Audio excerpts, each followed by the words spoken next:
Welcome to the Momentum Ministry Partners podcast. This podcast is designed to provide momentum in our God-given roles of leadership as we partner together to equip today's Christian leaders for tomorrow's opportunities. Whether you're a pastor, youth leader, ministry volunteer, parent, or student, we want to be your go-to and most trusted resource for equipping and encouragement when it comes to your ministry and leadership influence. Thanks for tuning in, and we hope you enjoy this episode.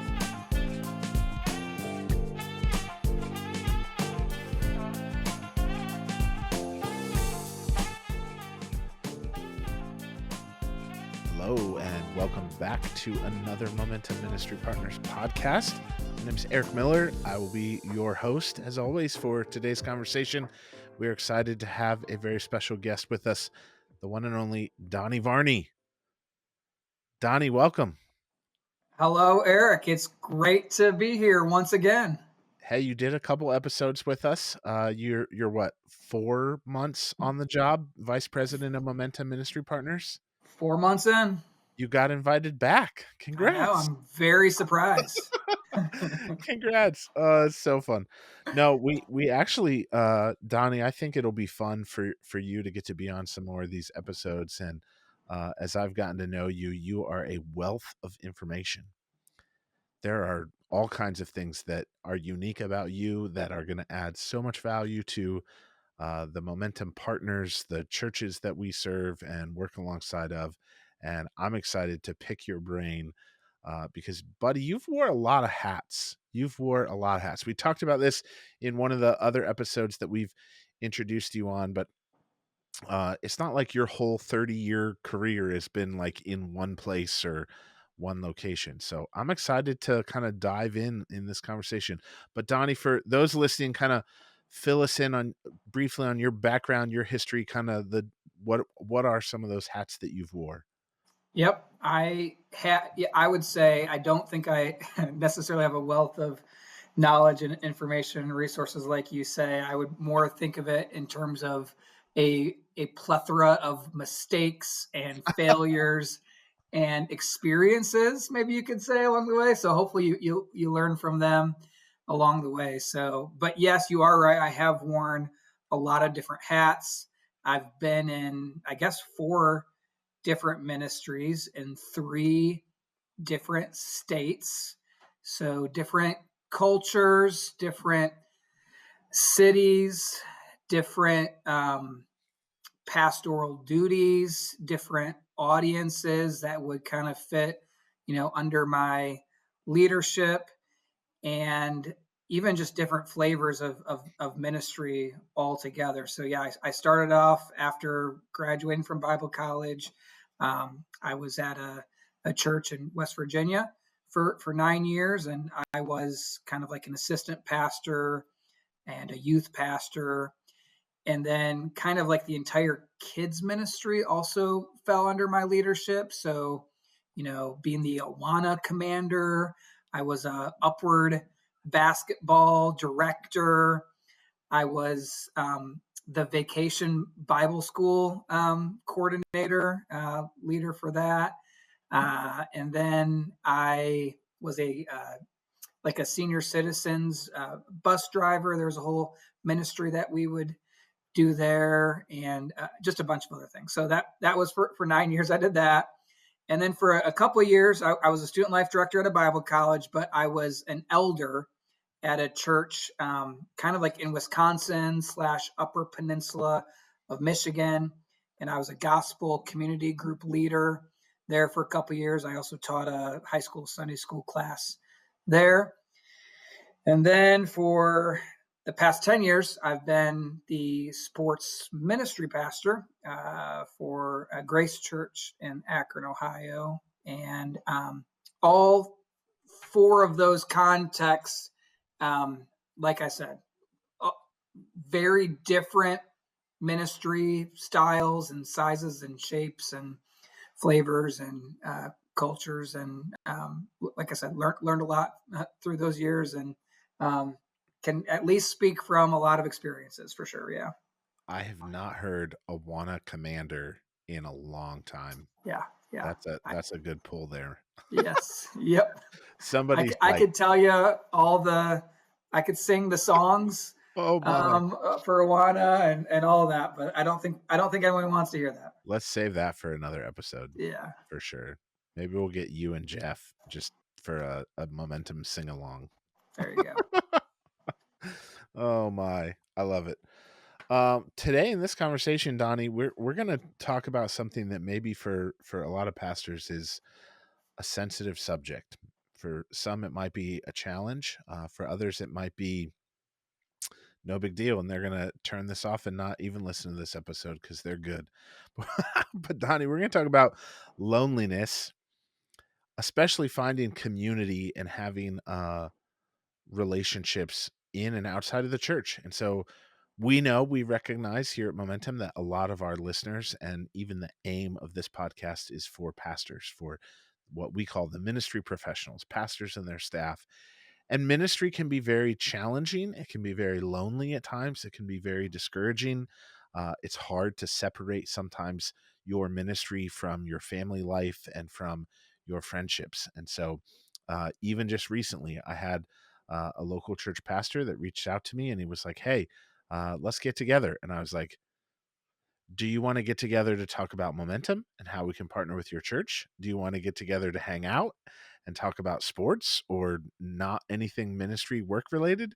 Or do you want to learn about me and my family?" Or like, there's a whole variety of things that you might want to be talking about. Help me define them, right? So I think this conversation, I hope, will be of value to you, to our listeners. But Donnie, why, in just even the different roles that you've had, the people that you've seen, the number of people that you've worked along with, how have you seen this play out? What is, um, how would you even describe like loneliness in terms of ministry and kind of the different signs or maybe early early warning signs of isolation before it becomes overwhelming for people? What does that look like? Yeah, I think it's a great question, and I can tell you that for me personally, I started ministry several decades ago as an extrovert. Um, and I can honestly say 20 years later that while I still feel like I have more extroverted tendencies than introverted, that, ministry beats you down. And it is not uncommon to talk to someone who even their natural inclination is to be an extrovert. But if they've been in ministry for any length of time, often, not always, but often, there is a tendency to pull back. And I think we're going to be talking about a little bit of Mm, why that is. But I just kind of wanted to set the stage and personally say that I know it. I've felt that, through the years, if I'm being honest. And just because you've gone from an extrovert to heading more towards an introvert doesn't necessarily mean you're lonely, but it does tell a story of a tendency that can exist in ministry where you pull back even from being around people. So I just wanted to say that to start with for sure. yeah, yeah. I would, I can attest to that too personally. I am, I say I'm about as extroverted as they come. My wife tells me that she used to think she was extroverted until she met me. uh, but that what you're saying is so very true of like when you go through hardships, when you deal with people that hurt you or frustrate you or are discouraging or things are hard and you're handling conflict and walking with people through burdens and all these different things, it's easy to come home at the end of the day and just want to hang out with your family Yeah. and and really isolate yourself from community, from other people who maybe you need to have healthy relationships outside of just your spouse and your kids. So, Donnie, what is that? What does that look like? Maybe go a little bit deeper into like helping make sense of why does that Yeah. happen? How does Yeah. that happen? Yeah, I think there's a lot of factors. I think there's at least 2 or 3 that come immediately to my mind. I think one is, as a pastor or anyone in ministry, you're going to care about people probably naturally, and probably from even a calling and something that is genuine. I think the motivation is pure and is right. And you go into ministry asking questions of people and opening up your heart to people and counseling people and pointing people to God's word and spending time in general. If I could kind of oversimplify it, you're spending a lot of time with people. Some of those situations are amazing and life-giving. And the reality is, if you spend enough time with enough people, there's a reality that you might want to call it burnout. You might want to call it several other things, but you start to just do the math of, I know if I ask this question, it might result in this person interpreting it in this way. And I don't, and then the fear comes in. I already have 20, 30, 40, 100, 200, 300, 800, 900, 1,000 folks who I'm already connected with. I've already opened that door up a little bit, and they already feel like they're invited in. And I do have a family, or I do have other folks in my life that I'm wanting to spend time with. And as you start to just calculate the amount of hours in a day and in a week, and it's just the sheer overwhelming sense of, I don't know if I even have the ability to open up any kind of conversation with anyone, even though I do care about them and I love them and I want to help them.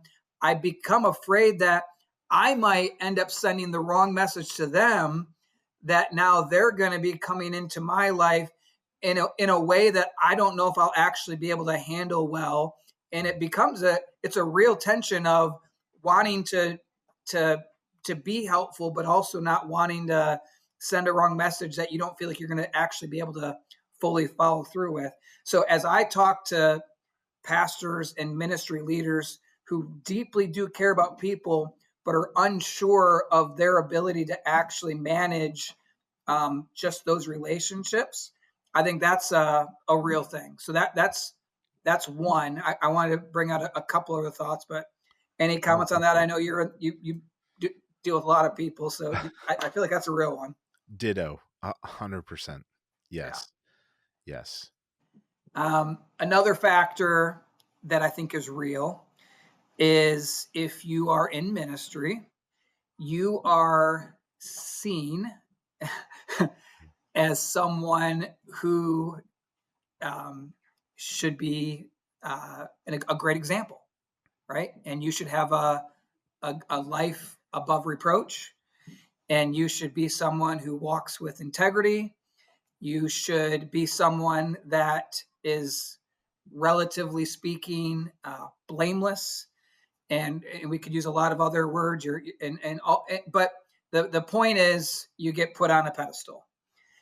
And I think oftentimes it becomes very difficult for a ministry leader to feel like they can actually be their real selves with people, because the moment that they do, and they acknowledge that they actually are in fact struggle with exactly all the same things that the people that they're trying to minister to do, and it's bad math. They really shouldn't feel this way, but they do, and unjustly so. I think oftentimes people will put them on that pedestal, and so it does become a vicious cycle that I find a lot of ministry leaders, they just feel like the second that they actually get real, they've lost out on any ability to lead their church or their ministry in any meaningful way,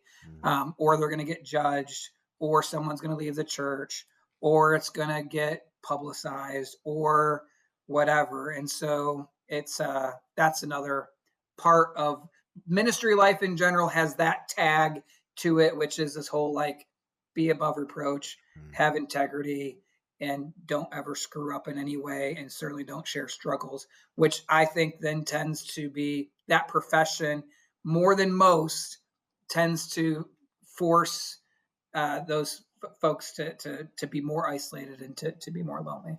So that'd be factor number two, So good. right? I always say vulnerability breeds vulnerability. It's one of my favorite phrases as a pastor, but oftentimes when I say that to someone, I mean it in the context of peer to peer, in a small group, in with your family dynamics, for parents to, challenge their students, for husbands and wives. Oftentimes, for most of us who are pastors, you realize, like, in those moments when you're in a group and you're leading and you live in that fishbowl and everybody's watching you, and I like the phrase, even you can feel like you're being put on a pedestal. The moment you tell your small group or your congregation or whatever, hey, I'm struggling with this, you know i'm I need to stop cursing like a sailor. I don't know what it is. I'm making that Yeah, up. But then everybody, you feel like the looks like come on you, and you're like, oh man, everybody's at that point, like, if we're being honest, which we like to do here at Momentum, where you know you may not be breeding vulnerability for other people right now, but you may be breeding a lot of gossip or a lot of judgment, and that can be intimidating, that can be challenging, that can be really tough. yeah, Really tough. Yeah, yeah, that's real. That's a fear for sure. yep.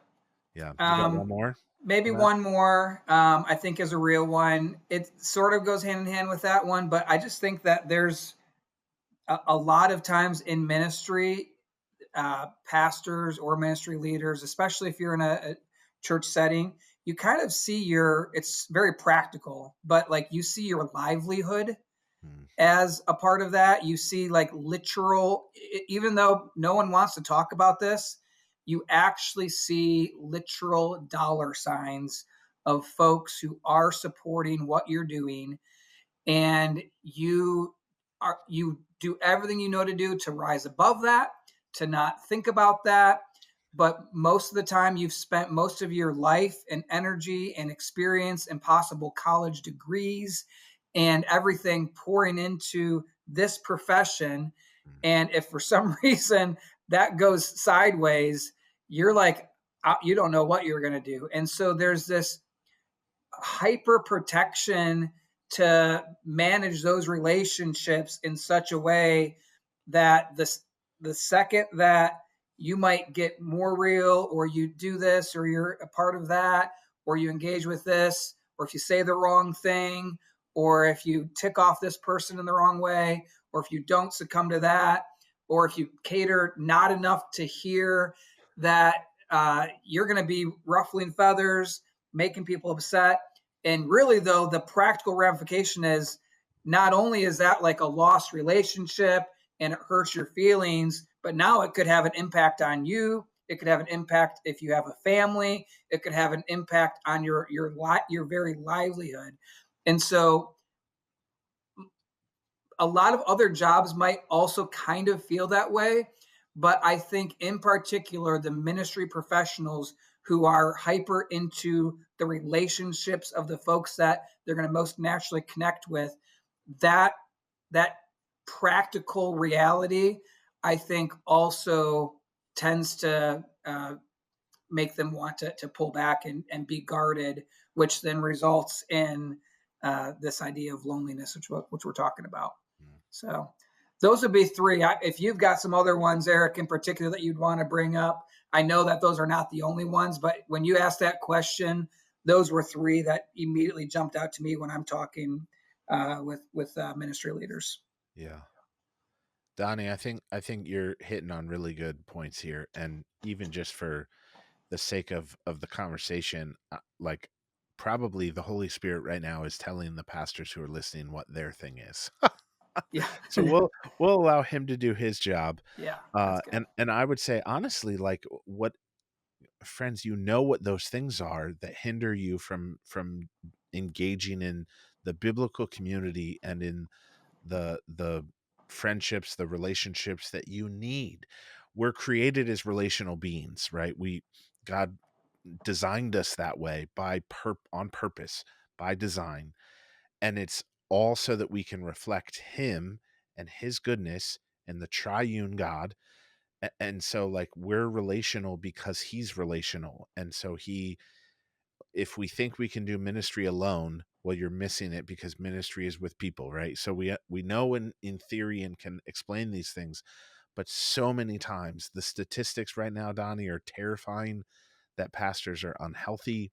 I just saw Barna put out their latest research and some of the study of the number of pastors uh, that have thought of hurting themselves and ending their life. It's like I'll forget now exactly what it was, but it was higher than it needs to be.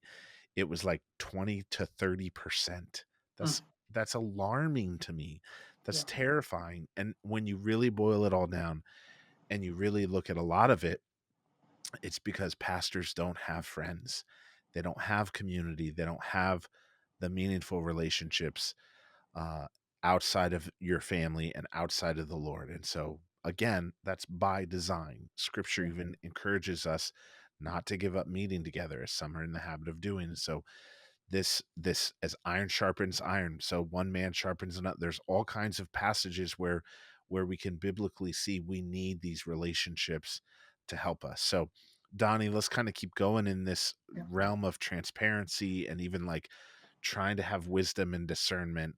How do you balance all of that when you're seeking friendships within your congregation or outside of the congregation? What have you seen to be successful in that? What does that balance look like in your perspective? Well, when it comes to that, I think there's a couple things you need to balance. One is just exactly what you said, actually, which is I think one of the ways you can combat loneliness is not feeling a need to have a relationship check every single box.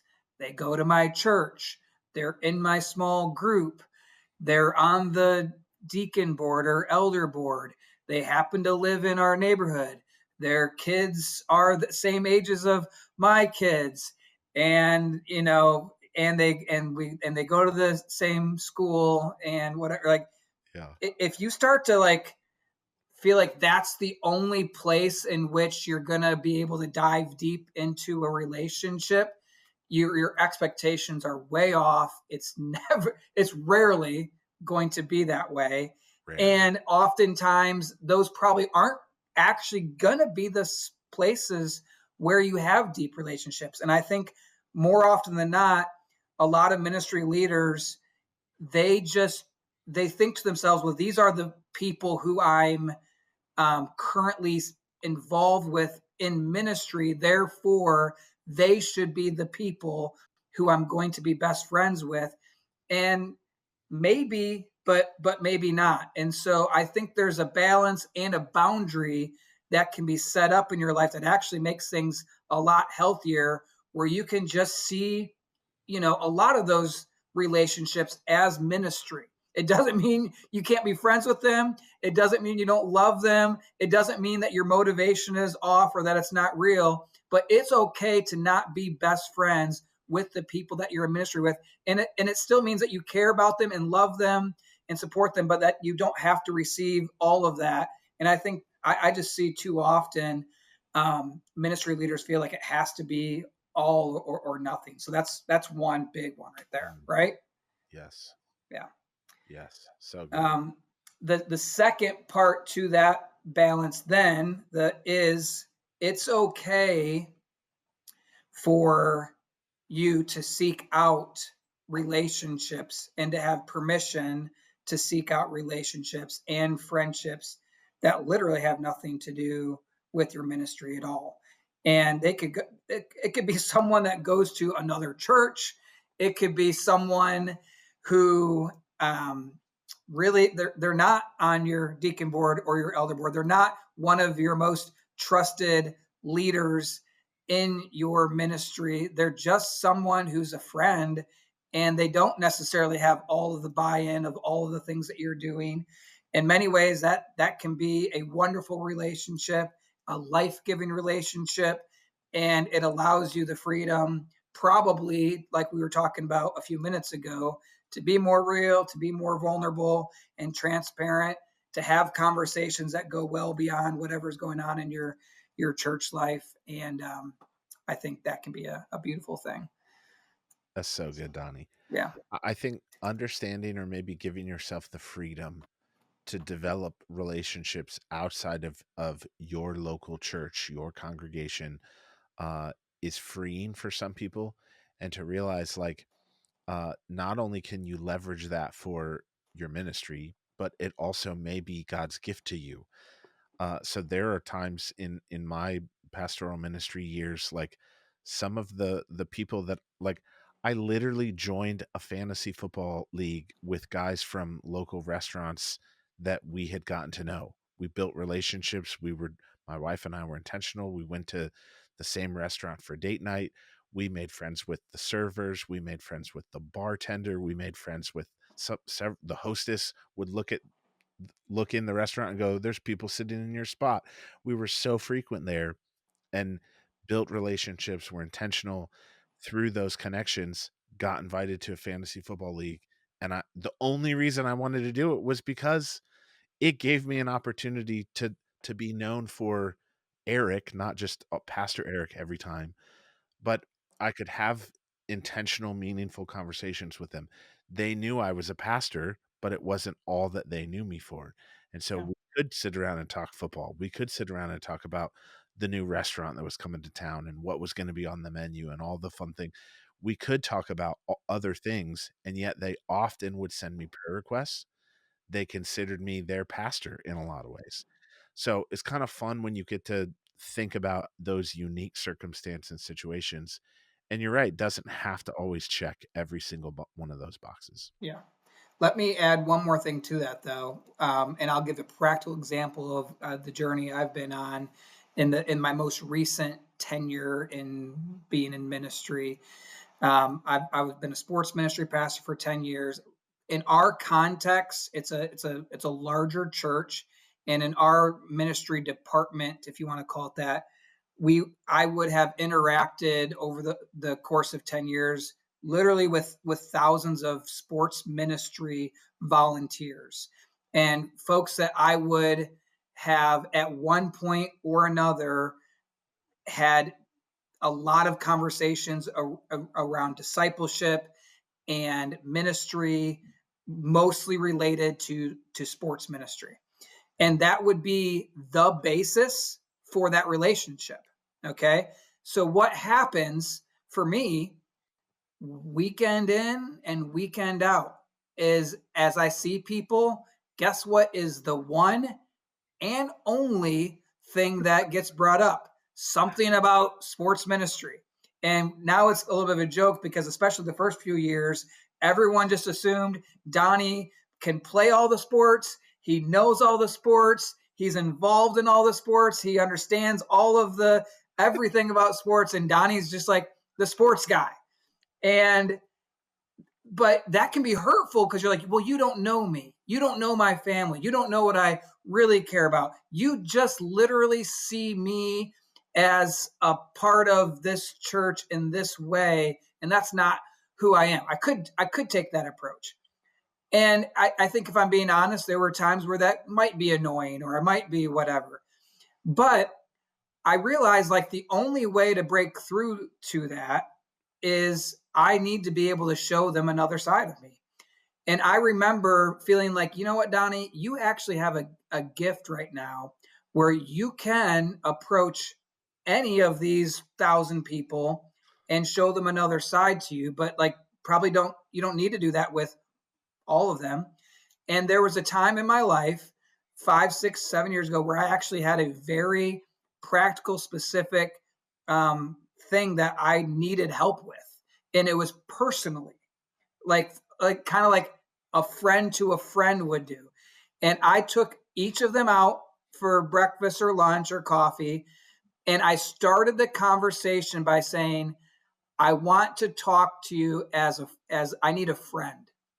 And it was a vulnerable moment for me because I was like asking for help, asking for advice, asking for something that personally I needed. Not sports ministry pastor Donny, not ministry professional Donny. Um, I need help, and I'd like to be able to talk with you as a friend. And I even gave them a little bit of my reasons and thoughts as to why I was reaching out to them. And again, if I'm being honest, fast forward 7 years later, those 10 conversations, I have 3 or 4, maybe 5 friends as a result of that. And it was just because I led the way and I asked for help. And I wasn't necessarily looking for like a long-term friendship, but in that moment, if nothing else, I was asking for that relationship to be on a friend-to-friend level, nothing more, nothing less. So that can be a practical thing that we often know, myself included, and none of us like to ask for help. It's not an easy, natural thing. But I've found more often than not that yes, we can get burned by that. Yes, we can be disappointed. Yes, sometimes we kind of put ourselves out there and it doesn't get received. But continuing to look for those opportunities to even specifically say, I'm talking to you as a friend to a friend, that can go a long ways into people's lives. Yeah.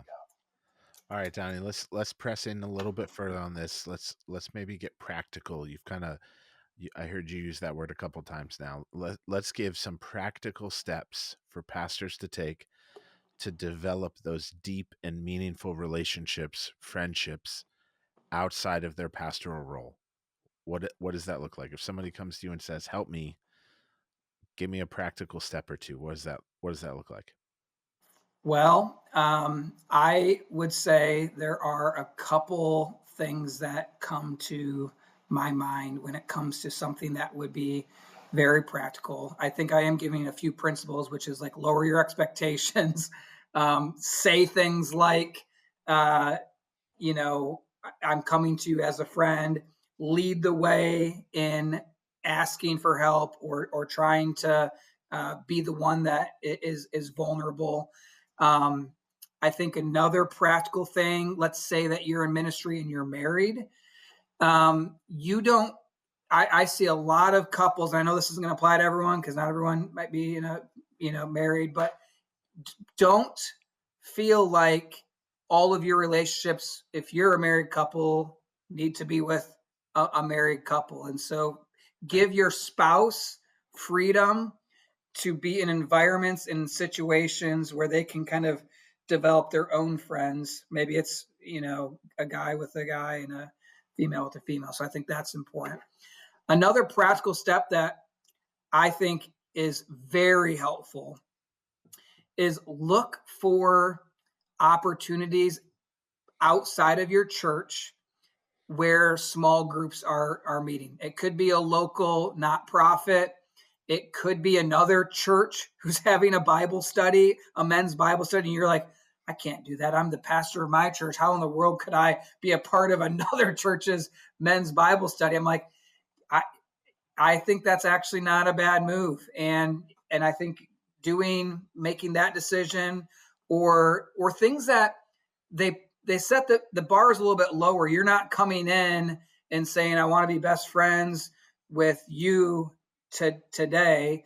You're just kind of entering in low key once a month, engaging with a whole other group of people that's completely unrelated to your ministry, and just pick and choose a couple things like that, and you'll be surprised what can come from making some of those decisions. And then certainly, when I think along those lines, I think it's very important. No pastor or ministry leader, um, uh, uh, let me think of a different way to say it. Pastors get pastors, ministry leaders get ministry leaders. So it's really great if you can think of other people who are literally doing the same thing you're doing. Again, a common misconception is the only way I could be really good friends with someone is if they live 10 to 15 minutes away from me. I can tell you that some of my closest friends are in completely different states, but because of technology, because of smartphones, because of a lot of things, you can still stay in contact and in touch with folks, and they don't have to be in your ministry context. So, like, look for other ministry leaders who are doing the same thing you're doing, because then there's the war stories, then there's the conglomeration of the various similar struggles, et cetera, that you're not really going to get anywhere else except for folks who literally have or are currently going through some of the exact same things that you're going through. This is not a sales plug for Momentum Pro, but literally because I have seen it firsthand, it's amazing what that environment, as an example, does for ministry leaders. I literally watched 40, 50 pastors from across the country come together. And from what I'm understanding now, it's like 3 or 4 times a year. And what they're able to do for those 2 or 3 days, that stuff carries on for the rest of the year, because they're able to connect in ways that they are just not going to connect with anybody else. And so I'm not saying it has to be something like Momentum Pro, but I am saying it's something like Momentum Pro that a lot of these ministry leaders need to find some friendships. Yeah. I love that you worked that in there, because I Yeah. was like, Totally unintentional. or is it a promotion for Yeah. Momentum I Pro? don't know. Donnie, I think you hit the nail on the head there, because understanding, like, as pastors, no one's going to understand a senior pastor like another senior pastor. No one's going to understand some of the challenges and unique dynamics of student ministry like another student ministry person. Like, no one's going to understand parenting and the difficulty of having 3 kids under the age of 6 like another parent that has the. So there are those similarities that you can bond over. And one of the things that I've learned to value in developing friendships over the years is finding those people who are just a step ahead of me in the next season, and they lived it, and they got through it, and everything was okay. And so being able to look at them and say, hey, how did you get through this season of parenting? This is really tough. Yeah. Help me make some. The guys who are in youth ministry a little bit longer than me, I would buy them tacos, I would buy them coffee, I would pick their brains. I say all the time, there are times they talked me off the ledge. There were times they encouraged me when I needed it the most. There were times where they just wept with me and heard me, and they're like, I get it. Yeah. That stuff is a big deal. But if you're Yeah. not willing to, like, reach out and pursue that, and yes, that's a huge reason, Donnie, behind why Momentum exists, behind why Jeff and I, and now you, want Momentum Pro to be a thing where we have trusted relationships, not just as a resource to help you thrive and have maximum impact for God's kingdom. That's all part of it. But we also want you to be healthy, and we want to be proactive in that process. And so we can connect you with other people who are like-minded and have similar victories, or maybe it are that stage or season ahead of you. So that's a huge deal. Huge Yep. deal. Yep. All right, Donnie, we're kind of running out of time, but let's think about this too. Oftentimes as pastors, as you already mentioned, we're kind of on the pedestal. We live in the fishbowl. We're being watched. We know we're a model or an example. So how can we model that need for authentic relationships to our staff, to even the congregation that we lead? What does that look like? How do you communicate that? How do you represent yourself in those ways? What have you learned over the years on that side? A couple things. It's going to sound a little bit like a broken record, but I really just think these are core things. I think you can set. I for right or wrong. I ended up having my most before Momentum. My most recent staff would have been in sports ministry. With I think our department had 7 or 8 staff members, and then we would have had maybe 20 or maybe 15 part-time college students that would all been a part of like the sports ministry family. Only we didn't call it that, and that was kind of intentional because I didn't want to force or make that dynamic something that it didn't need to be. And I wanted to be able to give freedom for everyone to be who they wanted to be and to hang out with who they want to hang out with. And I'm not even saying that it's wrong or bad. If you're part of ministry and you do like a lot of things together, like that's great and awesome. But I would be careful not to do too much of that outside of what the normal expectations would be. If your rhythm is not normally to be having things on the weekends, but like once a month, you're like forcing your staff to do this weekend outing and that weekend outing. I'm like, you're kind of, I would say that would be probably a bad example of you're almost forcing and creating friendships and community where they're not now having the ability or the time or the bandwidth to be able to have the friendships that probably God is calling them to have, whether that's in their community, at their school, in their neighborhood, with that hobby, with something else that they have going on or whatever. So just give your staff and your volunteers the ability to create friendships outside of your ministry, and don't see that as somehow competitive. In fact, give it vision and a mission where they have the freedom to reach out to those relationships. And sure enough, if you do that, a lot of times those relationships and friendships, as they begin to develop and foster, will come back into your ministry in some way, shape, or form. So I think that's just something in particular that if you're in ministry and you're leading a staff, don't feel like you need to force them to find their family and friendships within your circle. Give them the freedom to do that. Yeah. So good. Donnie, one last kind of thought here. Maybe this is a question, but as I'm listening to that, I'm thinking of a pastor. Maybe they're doing that. Maybe they're encouraging those very frequent weekend extracurricular events because they themselves are lonely, right? They're craving relationship. What encouragement would you say, or what advice maybe would you give to the pastor that might be listening to this and they're like, you know what, I'm really lonely. I don't have community. I don't have friends. How do you encourage them? I would say to start small. I would say to that pastor or ministry leader, um, when I was going through that, I've gone through that many times. If I'm being honest, in different circles. I'm It's from real. Michigan, and I took a job as a sports pastor in Ohio. All Yeah. right. Like in terms of like how quickly and easily and naturally you're going to like fit into that culture, not easy. And, 10 years later, we've come a long way. And I don't think I'm some sort of like poster child of like how to like not be lonely. It's nothing like that at all. But I think that there, there are a lot of people in my life that the the level of relationship I have with them is very small and specific, but it's significant and Mm, it's meaningful. I feel supported. I feel loved. I feel that they understand a part of me.